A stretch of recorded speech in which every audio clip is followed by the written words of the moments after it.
bâti mon pays, mis la nuit d'espérance ont forgé ma patrie.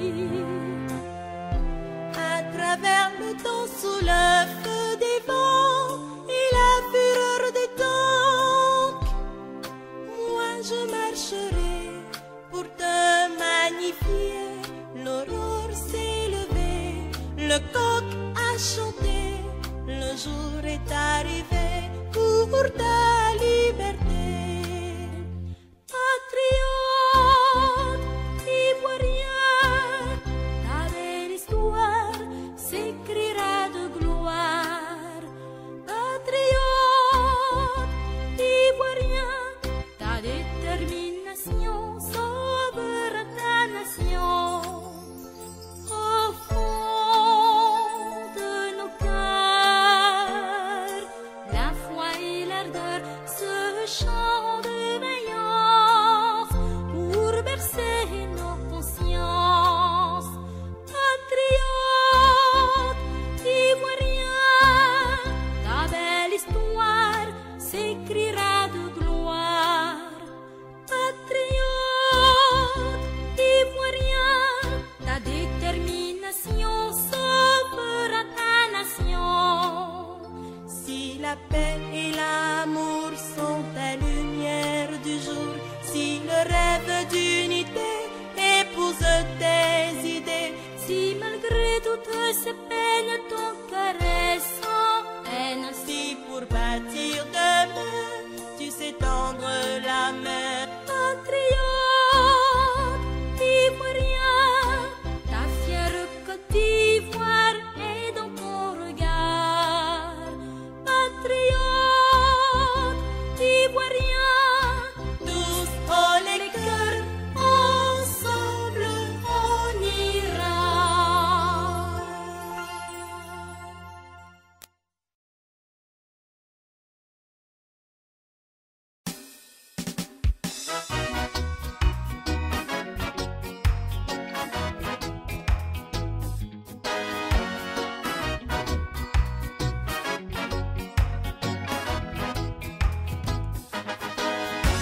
Savoure, savoure, savoure, yeah.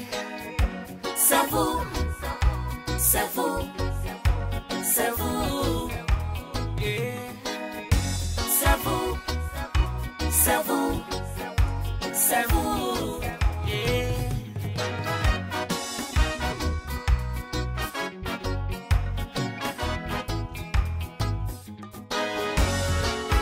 Ils sont partis dans le village de Blé-Goudé. Ils ont tiré sur toute âme qui vit. Ils sont partis dans le village de Didier Drogba. Ils ont tué toute âme qui vivait. Le seul lien commun, c'est qu'ils viennent de l'ouest du pays. Ils appartiennent à l'ethnie de Laurent Gbagbo. Pour des simples élections, ils ont tué dans mon pays. Égorgé, chassé, tué, tous ceux qui suivaient Gbagbo. Je dis savoure, savoure, savoure, les assassins, yeah. Savoure, savoure, savoure, qui avait tué. Savoure, savoure, savoure, yeah.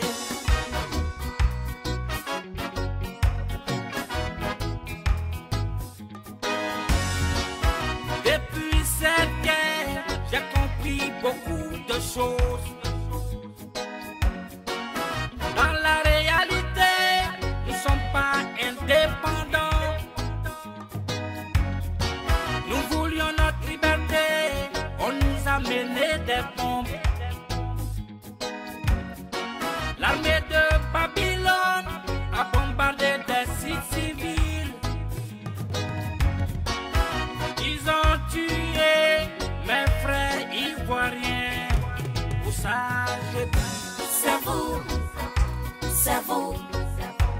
c'est vous.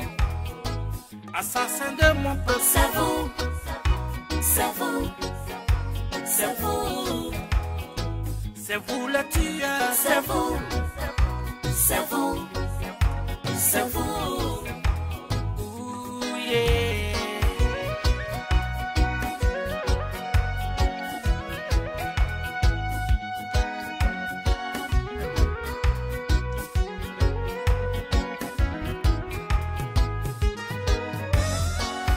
Jeunesse africaine, c'est à vous que je m'adresse.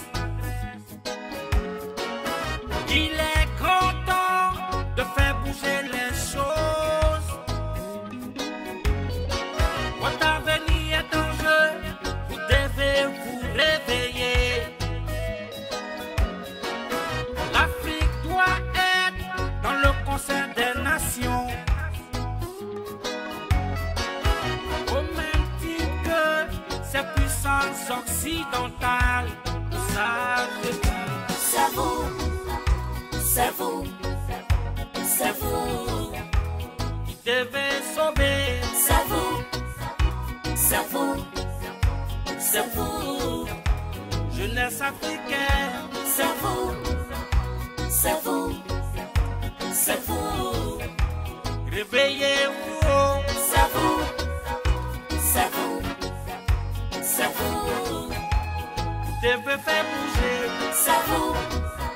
C'est vous. C'est vous.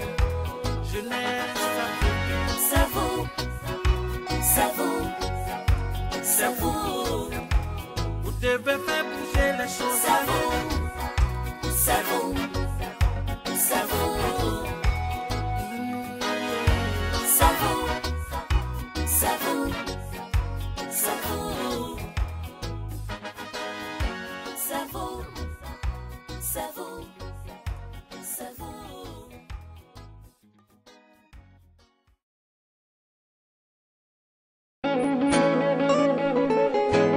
Télé xibaar.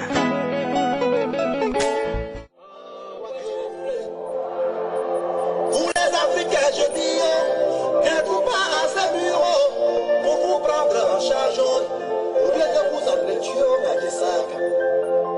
Et lorsque les colons venaient vous dire en Afrique, ils avaient leur Bible et nous avions nos terres. Ils nous ont enseigné la Bible, je dis, les yeux fermés, oh. Et lorsque nous les avons ouverts, ils avaient nos terres et nous avions leur Bible. C'est ce que nous appelons la civilisation venue de l'Occident, qui nous oppose, qui nous divise et qui nous tue.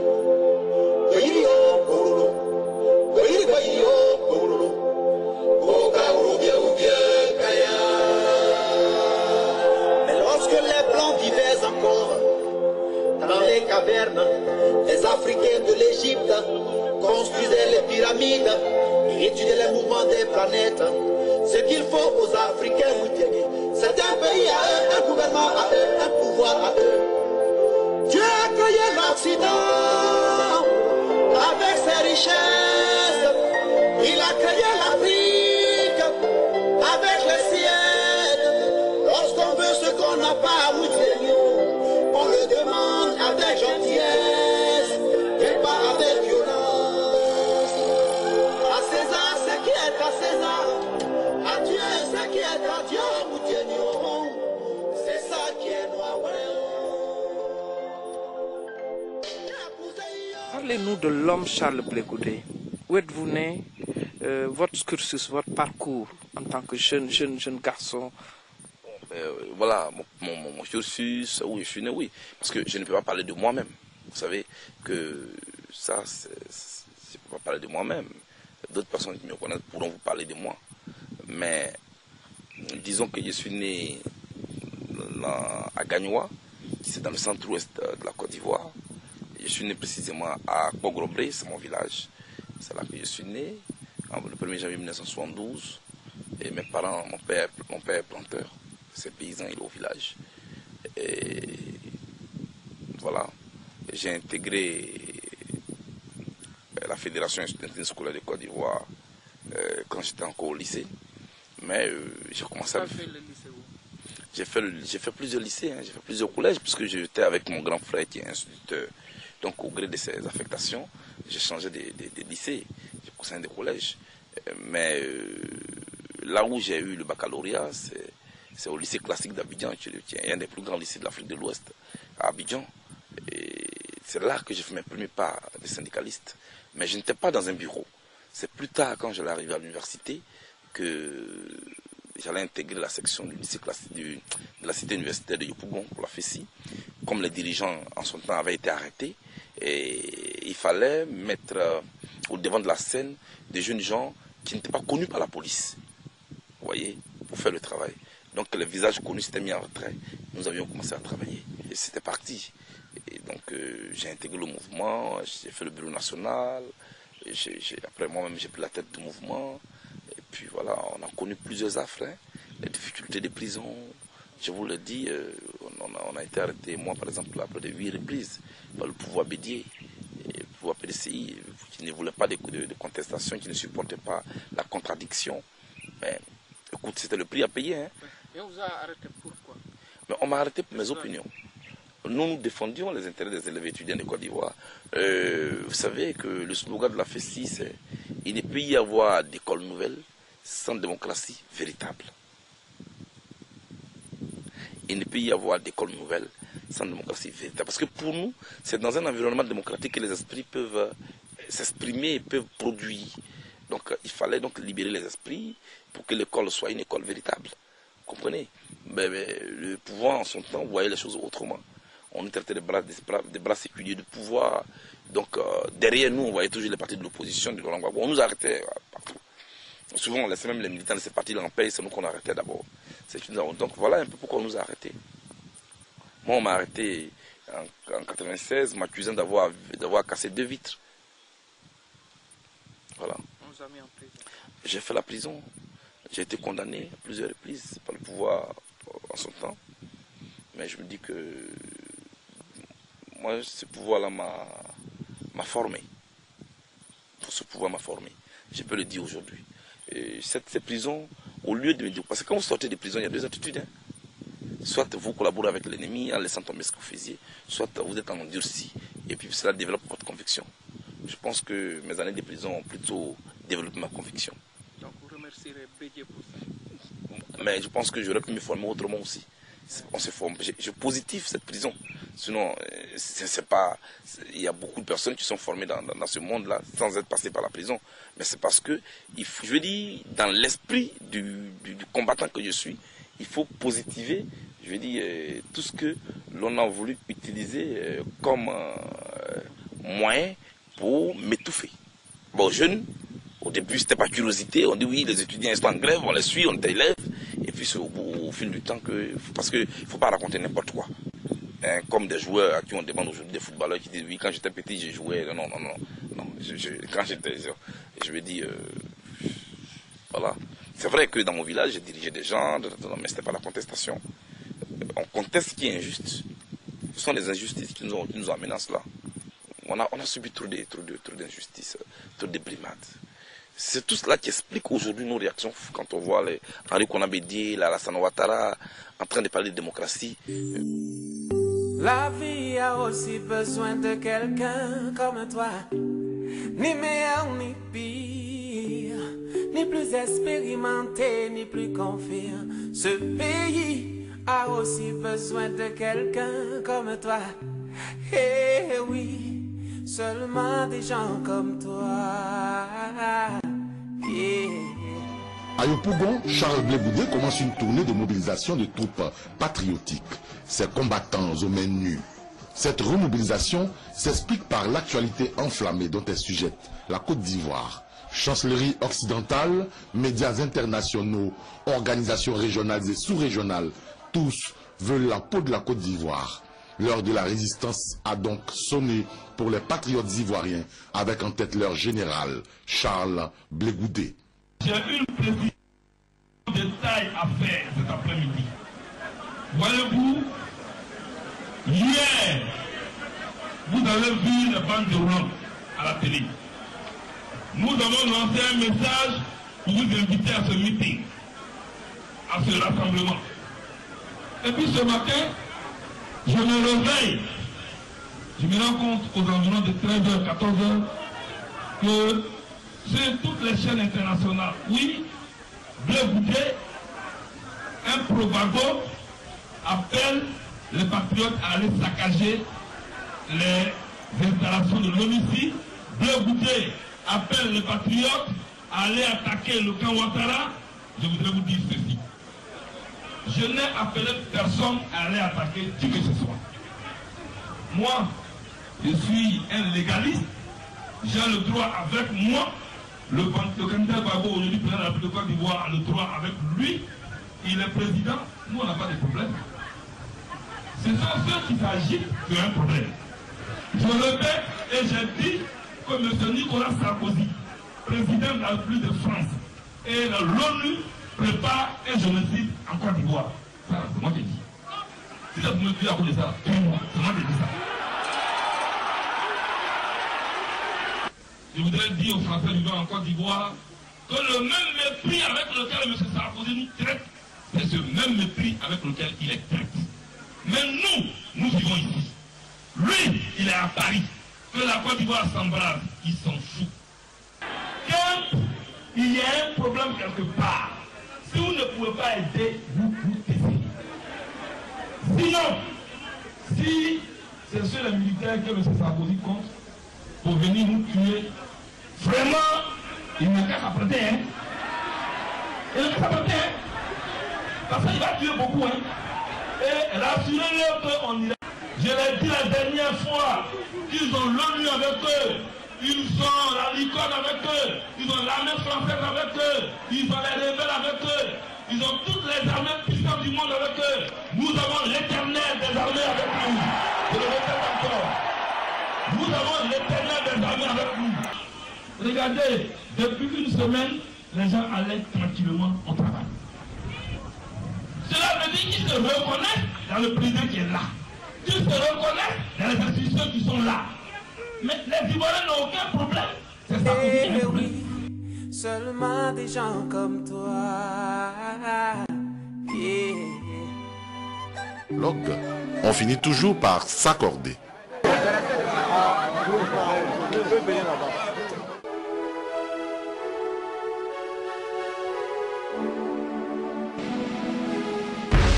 La caravane de la paix s'est révélée fédératrice de toutes les sensibilités politiques ivoiriennes. Les jeunes patriotes ont reçu dans quasiment toutes les villes l'appui direct ou indirect des autorités politiques. La caravane de la paix est un tournant important du processus de sortie de crise.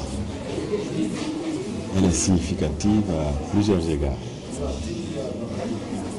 D'abord, parce que les leaders des jeunes patriotes ivoiriens sont ceux-là même qui ont appelé à la résistance et qui ont mené la lutte de résistance contre la guerre, contre les ennemis. C'est les mêmes leaders aujourd'hui, les jeunes patriotes ivoiriens, qui appellent à la paix à travers la caravane nationale de la paix. Je pense qu'à cet égard, c'est très significatif. Il y a un temps pour la guerre, il y a un temps pour la paix, comme l'a rappelé le leader de la démocratie patriotique, le jeune Blé Goudé lui-même tout à l'heure. Oui, général Blé Goudé Charles, tu es effectivement un combattant et tu rejoins dans la célébrité les pionniers de la libération de l'Afrique. Je pense au docteur Kwame Nkrumah, Patrice Emery Lumumba, Thomas Sankara, Gamal Abdel Nasser et l'apôtre de la paix, le président Félix Houphouët-Boigny et l'éternel Nelson Mandela. À Saint-Fra, le maire RDR s'est joint au président du conseil général FPI pour accueillir les hôtes du jour. À Soubré, le maire RDR s'est rendu disponible pour assister au meeting. À Oumé, les membres du conseil municipal PDCI ont contribué activement aux préparatifs du meeting. Les membres du gouvernement ont aussi participé dans leurs régions respectives à la caravane de la paix.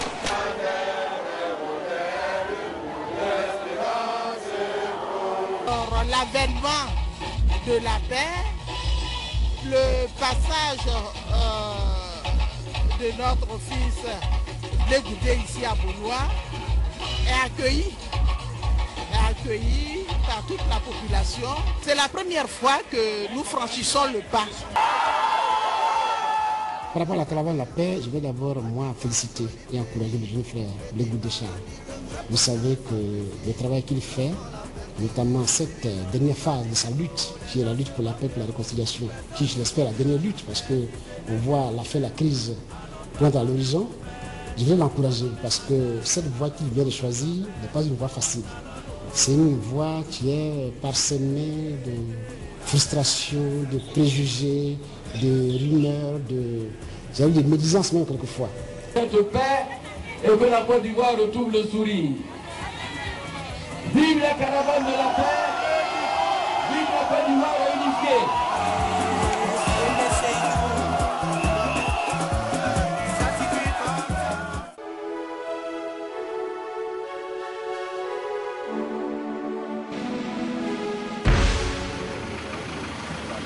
L'ouest du pays porte les stigmates de la crise. Il s'agissait donc pour les caravaniers de la paix de désarmer la bombe de la division. Option choisie, le corps à corps avec les populations. Nombreux sont les griefs. Néanmoins, il faudra pardonner, oublier. À Pantroquin, Dame Taï a dû choisir entre son bras et son nouveau-né. Moi, j'ai trop souffert dans cette guerre-là. Mais vous, Blé Goudé, toute la Côte d'Ivoire parle de vous. La naissance a été freinée par un viol collectif opéré par 12 rebelles. Ses membres inférieurs sont hors d'usage. Elle a néanmoins accordé son pardon à ses bourreaux. Je suis prête à pardonner la Côte d'Ivoire. La guerre finie à Côte d'Ivoire. Pour répondre à votre question, le bilan s'est fait de lui-même. C'était un test. C'était un test de rapprochement. Un test pour associer, vous avez vu, le peuple à cet accord. L'accord de Ouagadougou a été signé pour s'appliquer à des personnes, pour s'appliquer à un peuple. Il fallait savoir si oui ou non ce peuple adhère. Ce même peuple que vous avez vu en train de danser était en colère il y a des années dans la rue, contre Marcoussi. Ce même peuple s'est trouvé à Boaké, ce même peuple s'est trouvé à Gagnoa. Je veux dire, c'était un test réussi. Et je pense que c'est en multipliant ce genre d'actions qu'on peut faire avancer ce processus de paix d'unité. La présence du Premier ministre à Gagnoa était un pas important dans ce processus. Parce qu'il y a des mois en arrière, personne ne pouvait imaginer Guillaume Soro à Gagnoa. C'est une chose. Mais Guillaume Soro à Gagnoa accueilli un liesse populaire. Je veux dire que le peuple venait de montrer au reste du monde qu'en accueillant Guillaume Soro à Gagnoa, mais mieux, en accueillant Guillaume Soro à Nyaliépa, chez la mère du chef de l'État, cela veut dire que le processus est bien avancé. Parce qu'en Afrique, nous avons nos réalités.